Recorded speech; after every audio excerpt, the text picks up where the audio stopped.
I submit to you tonight, brothers and sisters, I am a Muslim. Number one, that's my first identity. Number two, I am an African American. My skin is black. That's my second identity. I love my black skin. I don't apologize for it. I love it, everything about it, because Allah made me that way. It's Allah who created you in the wombs of your mother as He pleased. And if Allah made me a black man and pleased for me to be black, I'm pleased to be black. Allah made me that way. Allah made me to be a man, and I love being a man. I don't want to be a woman. Degenerates. And every woman should be proud of what Allah made her to be, a beautiful woman. I don't want my wife to be like me. I love her exactly the way she is. She's a woman. If your skin is white, be proud of that white skin that Allah gave you. Your hair is red, your hair is nappy, your hair is woolly, your hair is black, is blonde. Doesn't matter. These are insignificant things. The real thing is, the real knowledge is that we submit our will to do the will of Allah the Almighty. So number one, I'm a Muslim. Why? Because on the day of judgment, my black skin can't do nothing for me. Your white skin can't do nothing for you. Your Arabic tongue can do nothing for you. Coming from America or coming from wherever you come from will do nothing for you on the day of judgment. The thing that will help you is your relationship with Allah the Almighty, your iman, your faith, your taqwa. So don't worry about your skin color. Don't worry about what country you come from, language you speak. That's irrelevant to Allah subhanahu wa ta'ala. Allah doesn't look at these superficial things. He looks at your heart and your deeds. So I'm one, a Muslim. Number two, I'm black. And number three, I am American. Brothers and sisters, the same way some of you brothers come from Egypt and sisters come from Egypt or Syria or Jordan or Palestine or Sudan. Every one of you came from a country. I come from a country too. My country happens to be America. I'm born in America. Allah made me to. I had no choice. I just woke up one day and I was in Brooklyn. I had nothing to do with it. I didn't choose my parents. Allah chose them for me. Yes. And wherever Allah raised you up and gave you life, in whatever country He gave you life, that's the country you're born in. So this is my country. And I don't want to see America fail. I want to see America get better.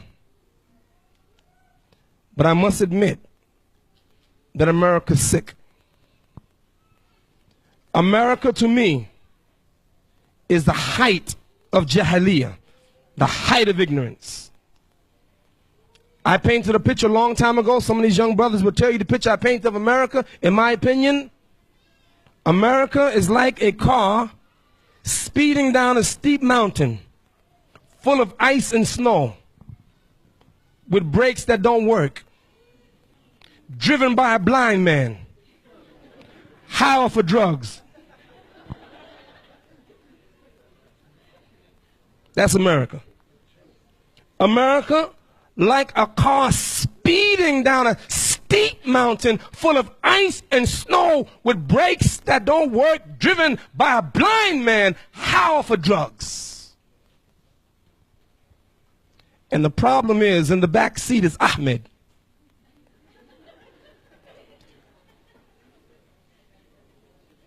Whose feet are on the brakes and whose hands control the throttle? Why do I say America is the height of ignorance? Imam Siraj, with all of the technology of America, all of that, yes, tops. But real knowledge, she lacks. And what is that knowledge? Number one, brothers and sisters, the greatest knowledge that you can ever get is the knowledge of Allah. Trust me. The greatest knowledge you can ever get, the greatest knowledge, is the knowledge of your Creator, Allah. أعوذ بالله من الشيطان الرجيم وكيف تكفرون بالله وكنتم أمواتا فأحياكم ثم يميتكم ثم يحييكم ثم إليه ترجعون. كيف تكفرون بالله وكنتم أمواتا فأحياكم ثم يميتكم ثم يحييكم ثم إليه ترجعون. How can you deny Allah when you were dead and He brought you to life? And then He will take you again. He will kill you and then bring you to life again. And then you have to return to Him. How dare you? How dare you deny Allah? And let me tell you the lesson that I learned. For Allah, the real issue is not how you begin, but how you end. إنما الأعمال بالخواتيم كما قال رسول الله صلى الله عليه وسلم إنما الأعمال بالخواتيم بالخواتيم بالخواتيم. Your deeds shall be judged by your last deeds. By your what? Last deeds. By your what? Last deeds. You know why? So you can't take Allah for granted. Some people want to rest on their laurels. Oh yeah, I worked hard, I can retire now. I can sit down. But guess what? Prophet Muhammad, peace and blessing be upon him, never retired. He died on the post. Abu Bakr never retired. He died on the post. Umar never retired. He died on the post. Uthman never retired. He died on the post. Ali never retired. He died on the post. What about you? You're going to now retire from Islam? Well, I've been working 50 years. I can retire now. Shut up.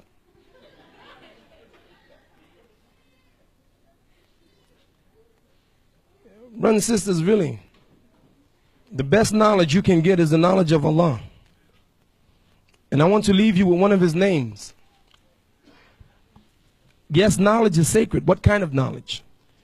And you make sure that you don't be ignorant to the real knowledge and then get the superficial knowledge that can't help you on the day of judgment. Because even if you're a mathematician, by being a mathematician will not get you into Jannah, not get you into paradise. Don't get me wrong. Don't say Imam Siraj is teaching against secular knowledge. No, I'm not. Imam Siraj is teaching us priority. Make sure you get the right knowledge first. And the most important and significant knowledge is the knowledge of Allah. Once you have that, then you can put everything else in perspective. One of the brothers from New York, alhamdulillah, made Hajj. Sheikh Rafiq is the principal of the school, the Muslim school under which my children go to. And by the way, brothers and sisters, in case you didn't know it, there are 17 full-time Muslim schools in New York City.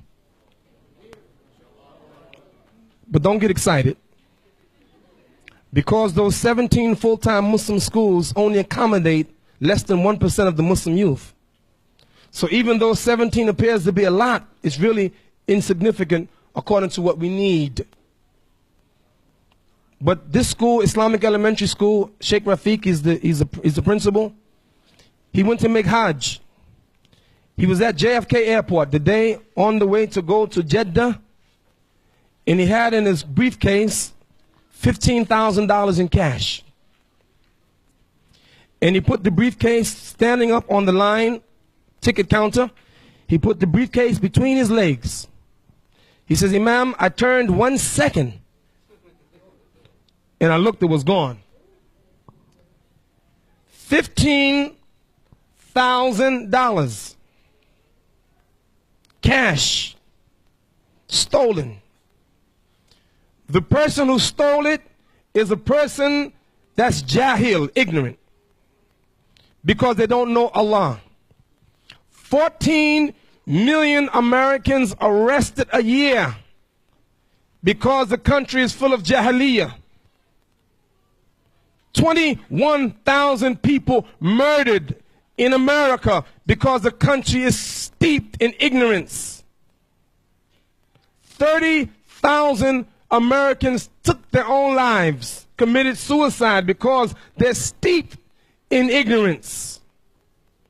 American women parade themselves naked on magazines, on the internet. Raunchy telephone calls for money because we're steeped in ignorance. prostitutes walking up and down the street, army with sex perversion, corrupted officials, president, Congress. More money spent in America on illegal drugs than on food and clothing and education. Why? Because America's in ignorance, not technology. She has that. Now, why now are Muslims going after the same kind of knowledge that they're going after and forgetting our knowledge that make 3,500 Muslims open up a liquor store in Chicago? Because I submit to you, we're going after the wrong knowledge. And the knowledge that we should go after, A, the knowledge of Allah, and 2, the knowledge of the hereafter.